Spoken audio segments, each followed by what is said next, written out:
heaven, having the key of the bottomless pit, and a great chain in his hand, and he laid hold on the dragon, that old serpent, which is the devil and Satan, and bound him 1,000 years, and cast him into the bottomless pit, and shut him up, and set a seal upon him, that he should deceive the nations no more, till the 1,000 years should be fulfilled, and after that he must be loosed a little season.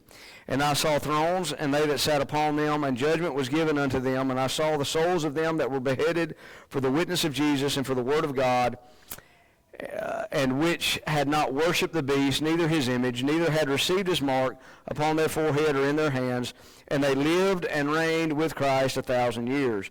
But the rest of the dead lived not again till the 1,000 years were finished. This is the first resurrection. Blessed and holy is he that hath part in the first resurrection. On such the second death hath no power. But they that should be priests of God and of Christ, and shall reign with him 1,000 years. And when the 1,000 years are expired, Satan shall be loosed out of his prison, and shall go out to deceive the nations which are in the four quarters of the earth, Gog and Magog, to gather them together to battle, the number of whom is as the sand of the sea. And they went up on the breadth of the earth, and compassed the camp of the saints about, and the beloved city, and fire came down from God out of heaven, and devoured them. And the devil that deceived them was cast into the lake of fire and brimstone, where the beast and the false prophet are, and shall be tormented day and night forever and ever. And we'll stop right there and for a reading. And just for refamiliarizing ourselves with everything, remember we're into the millennial reign. Now what has taken place? We've had the rapture already, correct? We've had the rapture. We've had the tribulation and all those different types of judgments, the seal judgments, the trumpet judgments, the bowl judgments. And then we've looked at the fall of Babylon. We've looked at the last judgments and then the Lord's return. And this return is not the rapture. It is the second coming, where he actually establishes his kingdom. And when he does that, that initiates the Battle of Armageddon. We looked at that, and where all enemies are going to be annihilated, where the blood is going to be up to the horse's bridle for a space of 200 miles. And so there's going to be millions of people that are still left that will be killed during that time. All right, so he sets up the kingdom. He begins to rule and reign from Jerusalem, from the throne of David, in the temple, or in from Jerusalem there. And so during this time, remember, Satan is bound. All right, so there's no more deception, no more. The deceiver is not there anymore. The satanic influence is not there anymore. And there is a one world ruler who is perfect, sinless, and righteous, and that's Jesus Christ. He's going to rule with a rod of iron. And by the way, believers are looking forward to that kingdom. We don't have to deal with unrighteous judgments. We don't have to deal with what's the word? What's the thing going on in Minneapolis and Minnesota and all that? The embezzlement and all that craziness going on. You don't have to deal with that anymore. And so we're looking forward to that kingdom where everything is the foundation of it is righteousness. It's going to be, again, rule with a rod of iron. And let me just say one thing, too, about, and I read something about this, that it is what the kingdom of heaven, all right, this is kind of what we're looking at, the kingdom of heaven, is what is that going to be like? And if you remember, the Lord Jesus Christ, while he was here on the earth, he demonstrated a little bit of that. So again, he showed his power over demons, over nature, over death. He showed his power over all of the physical elements of the world, right? He showed his power over that. And so to some degree, I think that this kingdom will be somewhat like that. There will be healing and again, Christ's power over all that. This is a preview of his kingdom and his glory. Now, go to Matthew chapter 16 for a moment.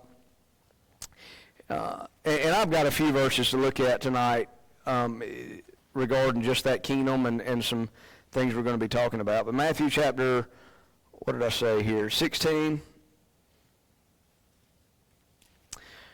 Verse number 27, and he makes a statement here. He says, "For the Son of Man shall come in the glory of his Father with his angels, and then he shall reward every man according to his works." Again, the second coming. This is what this is referring to. "Verily I say unto you, There shall be some standing here which shall not taste of death till they see the Son of Man coming in his kingdom. Now, what does that mean? Does that mean that, now, some people, just to kind of give you something I don't believe, but some people believe this. Some people believe that the return of Christ has already happened. And it happened, and then the tribulation was during AD 70 when Rome came in. Some people believe that. I don't believe that.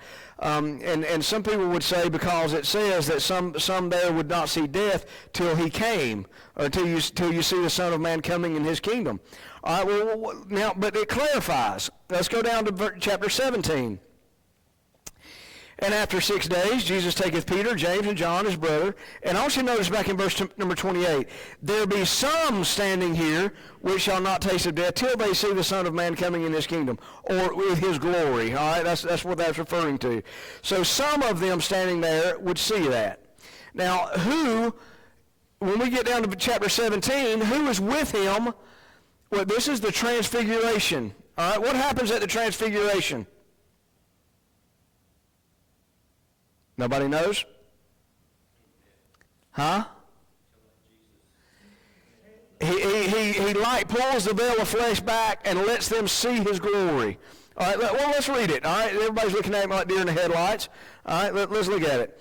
And after 6 days, Jesus taketh Peter, James, and John, his brother, and bringeth them up to an high mountain apart, and was transfigured before them, and his face did shine as the sun, and his raiment was white as the light.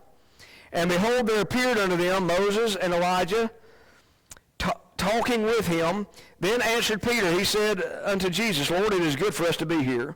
If thou wilt, let us make there 3 tabernacles, one for thee, one for Moses, and one for Elijah. While he yet spake, behold, a bright cloud overshadowed them, and behold, a voice out of the cloud which said, This is my beloved Son, in whom I am well pleased, hear ye him.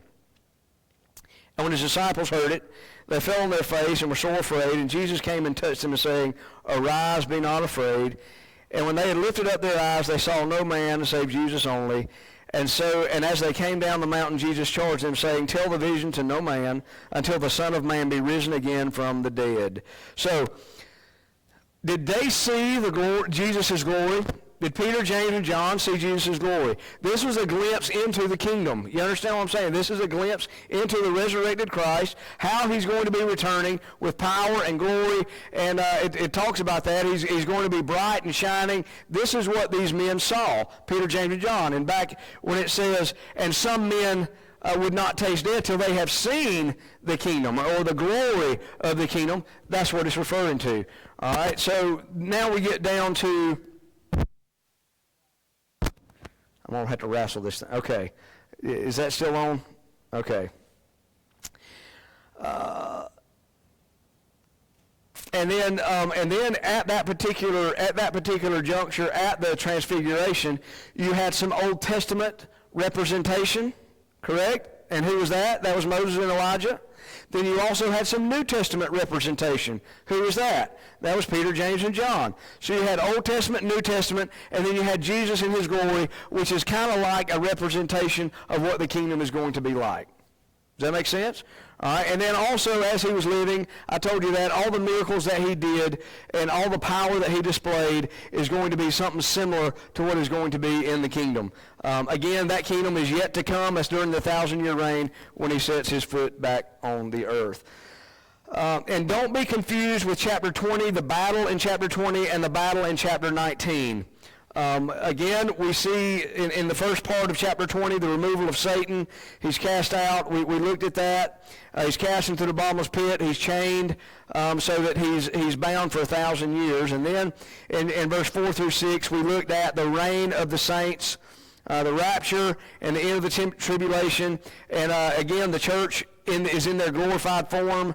By the way, what are those bodies going to be like? What are the raptured bodies going to be like?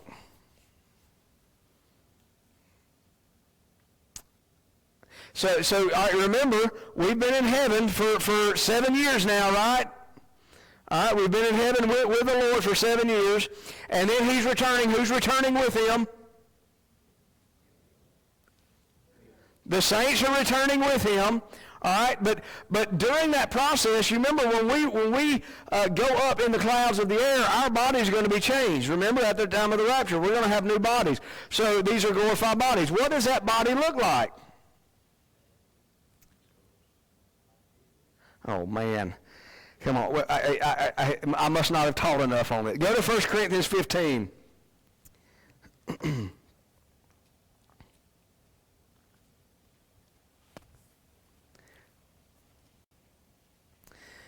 Verse 35.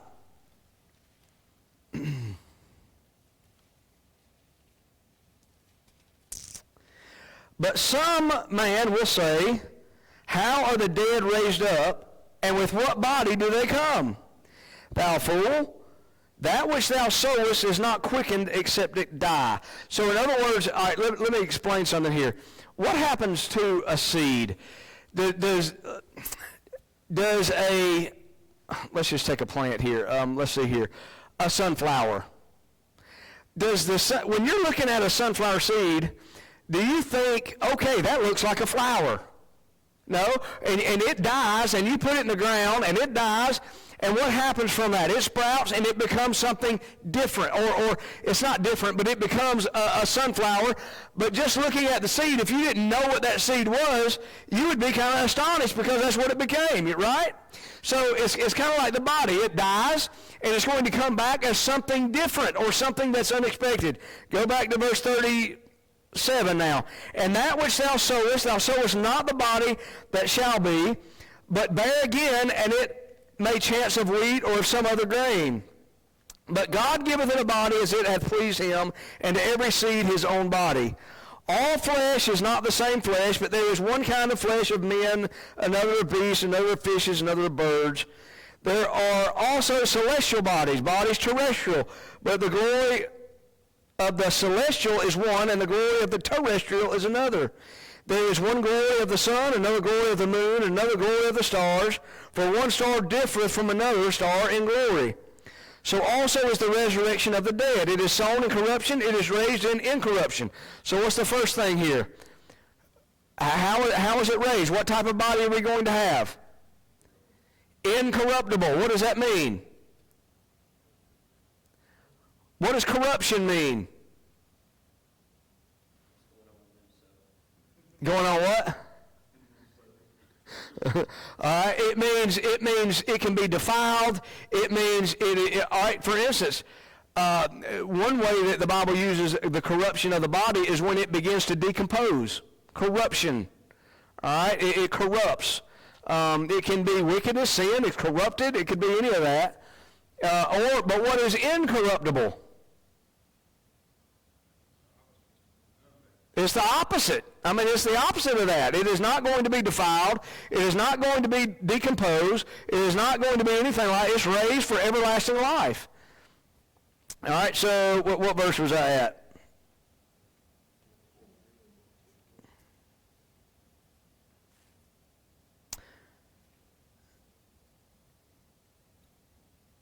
Okay, 43 now. All right, so it is sown in dishonor. All right, so that's how the body is sown. Our bodies that we have now, it is sown in dishonor. Because look, there's nothing good in it. And then it says, it is raised in glory. It is sown in weakness, it is raised in power. So it's going to be glorious, it's going to be powerful, it's going to be incorruptible.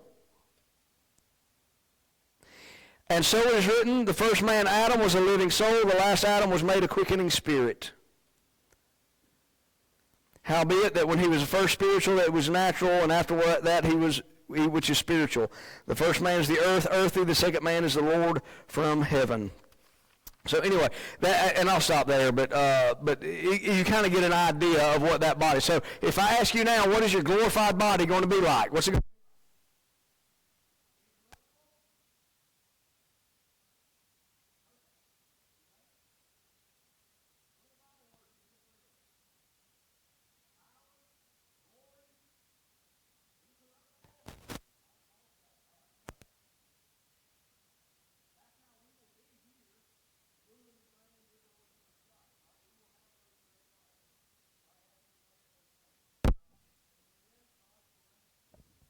the supreme leader of all the earth. And chapter 4, verse 4, verse 6 in chapter 20 mentions 1,000 years. That's how long this is going to last, the reign of the saints. Let me give you another idea of what this city looks like. Look in Luke chapter 19.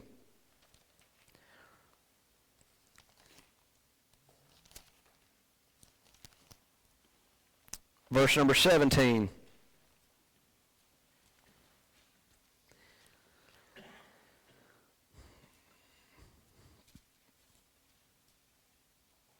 And he said unto him, Well, thou good servant, because thou hast been faithful in a very little, have thou authority over 10 cities. What are we coming back to do when we return?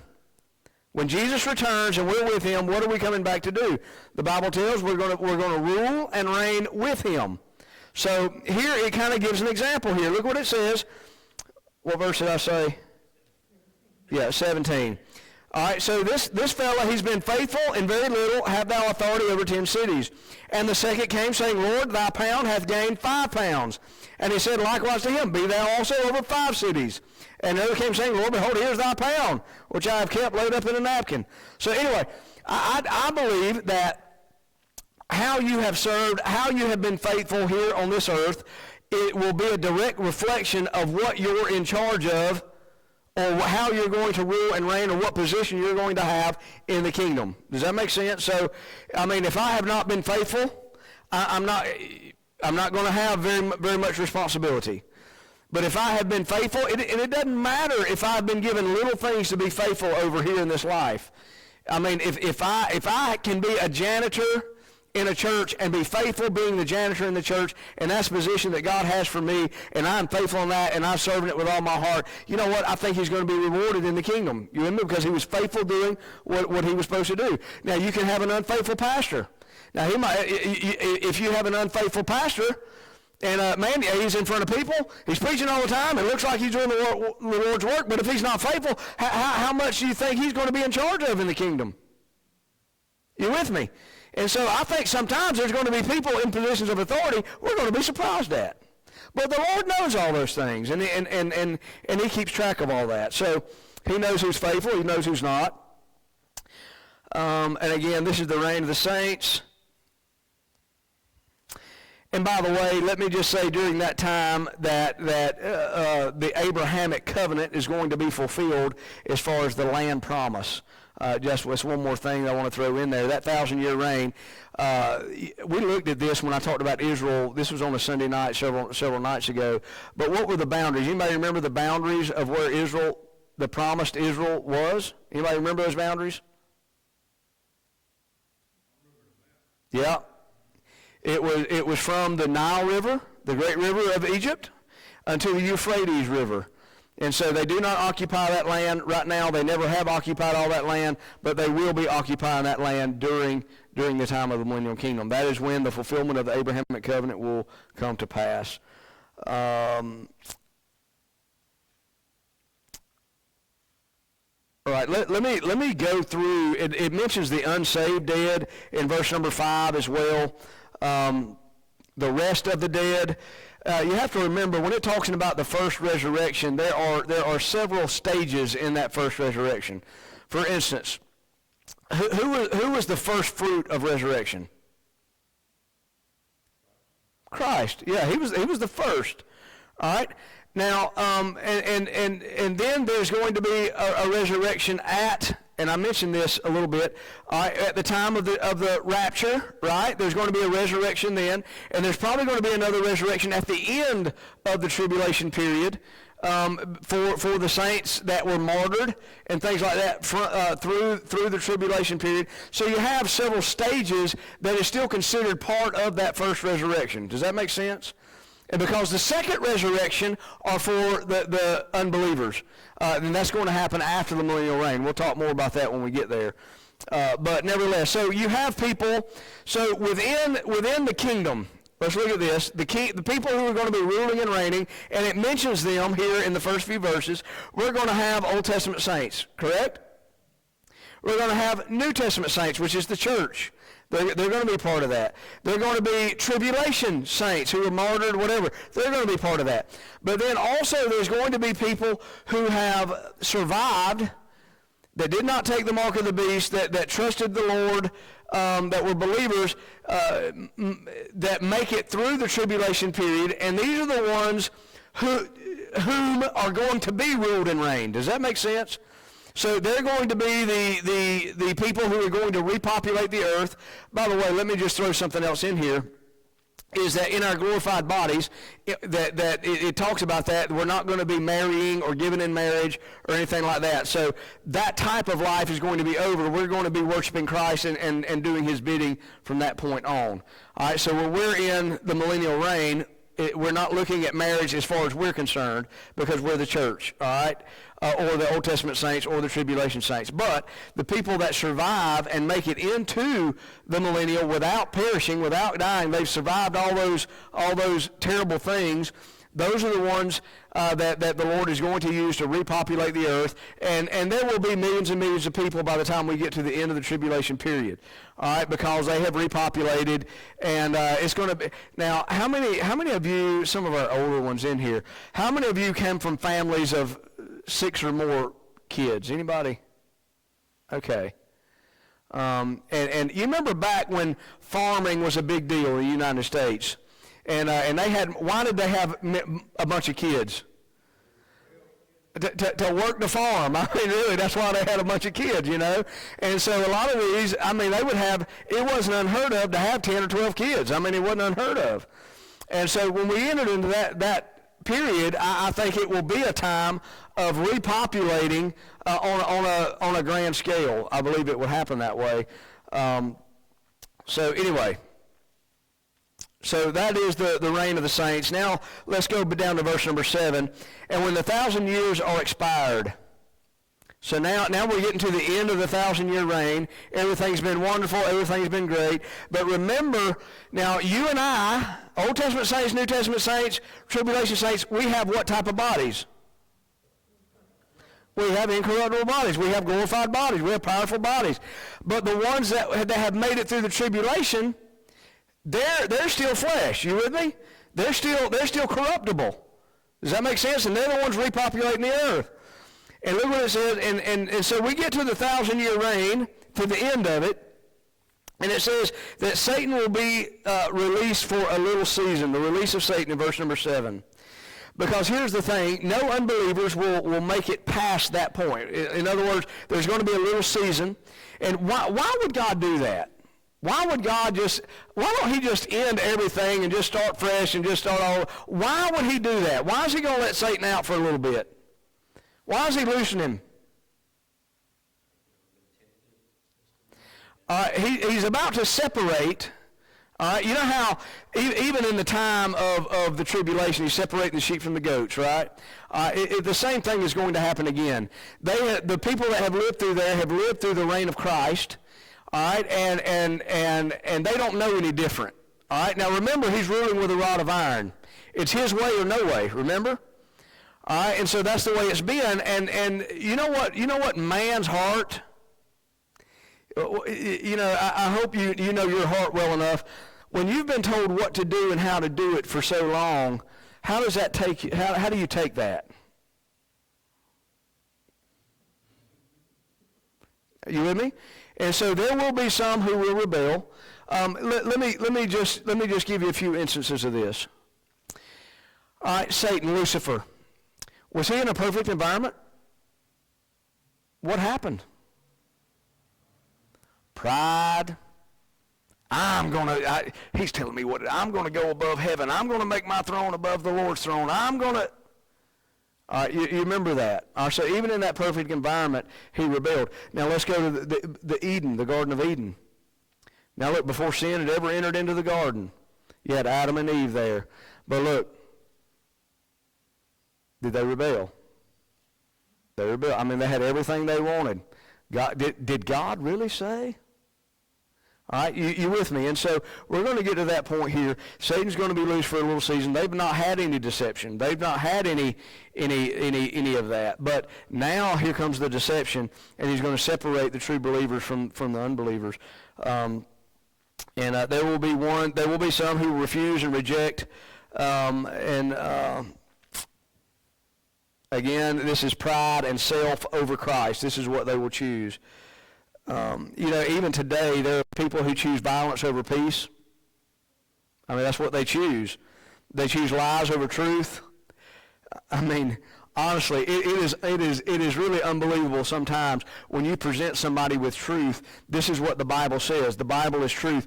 And they will do everything in their power and everything in their mind to discredit and disprove the truth that's being presented to them because it comes from the Lord and because it comes from His Word. When you mention to some people the worldwide flood, no, that's impossible. That can't happen. And they refuse to believe it, even when they're presented with evidence, they're presented with truth, they're presented with all that. And just because the Bible says it, they want to argue it or want to choose lies over truth. Some people choose hate over love. Some people choose sin over righteousness. If you remember, every generation deals with this. You remember the Pharisees.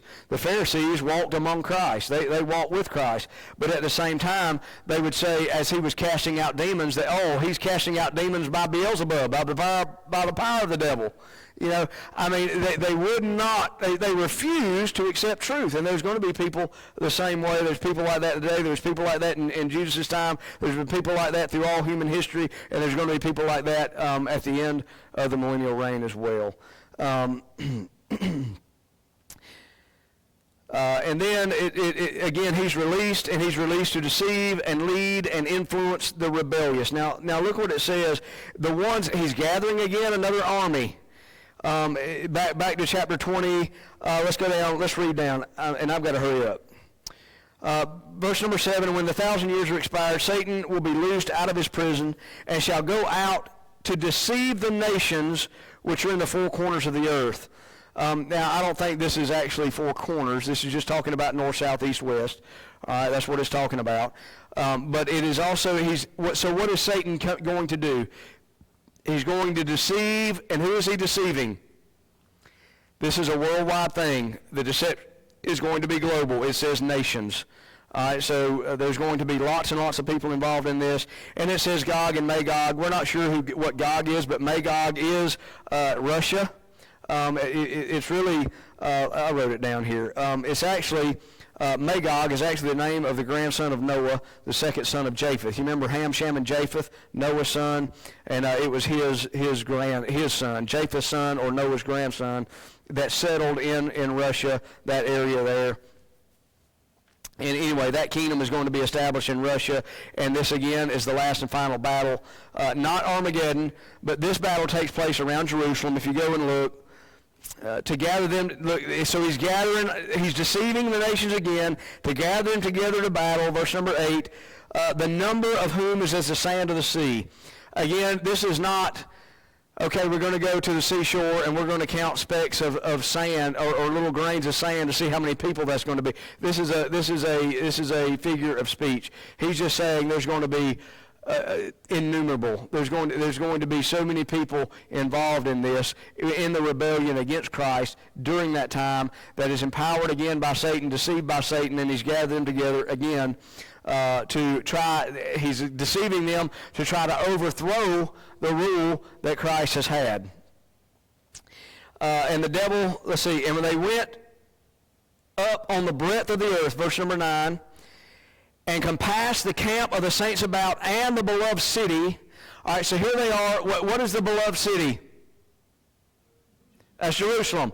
That's where the throne is going to be, the beloved city. So they surround Jerusalem. All right, this is different from Armageddon. Where does Armageddon take place? In the valley of Megiddo, right? They're surrounding Jerusalem, the beloved city.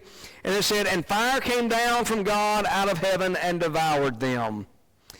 So again, this is the rebellion of sinners.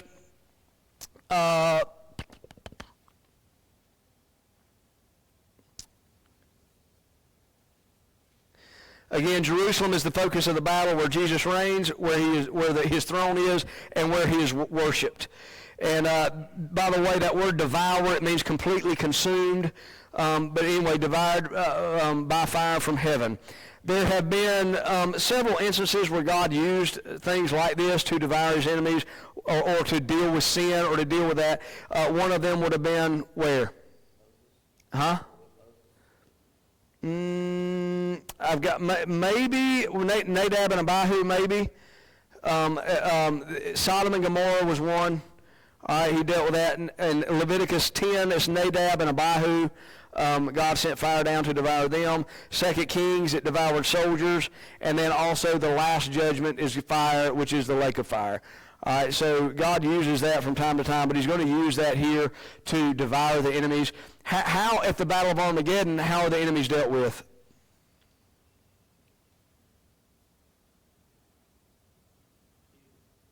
In chapter 19, at the Battle of Armageddon, how does God deal with the armies that are gathered against the Lord Jesus at his return? Huh? By the power of his mouth. That's how they're destroyed in that battle. But in this battle, how are they destroyed? By fire coming down from heaven. All right, so, and then we have, that's the rebellion of sinners. And then we have the removal of Satan. So let's go down to verse number 10. And the devil that deceived them, so again, that battle takes place. God devours them with the fire from heaven. And then in verse number 10 it says, and the devil that deceived them was cast into the lake of fire. Again, just a short season, he was loosed. And he gathers again people to come against Christ to try to overthrow the power and rule of Christ. And then he takes the devil that deceived them was cast into the lake of fire and brimstone. Now, who has already been cast into the lake of fire and brimstone? The beast and the false prophet. We looked at that in chapter 19. At that battle, they were thrown into the lake of fire already, and it even mentions them here in verse number 10. And the false, let's see, where the beast and the false prophet are, and shall be tormented day and night forever and ever. And again, the lake of fire, if you study that, it is like a sulfur type burning. That's the brimstone. A sulfur and chemical fire. Again, the beast and the false prophet are now joined by Satan. And they're tormented day and night forever and ever. There's no rest, no breaks, no reprieve, no escapes, no appeal. No like that. This is where they will remain for the remainder of eternity. And that's going to be, there's no end to that. I say remainder, but remainder is a word like it's going to end, but it's not going to end. But nevertheless. So Satan is at that point, that's his final destination, and you're not going to hear anything out of him anymore. He's going to be done. The deception is over. But anyway, all of that will be dealt with. So let's look at the timeline before we go. We have the rapture. All right, what happens next? Come on now. You're looking at, it's not trick questions here, okay? I'm not giving you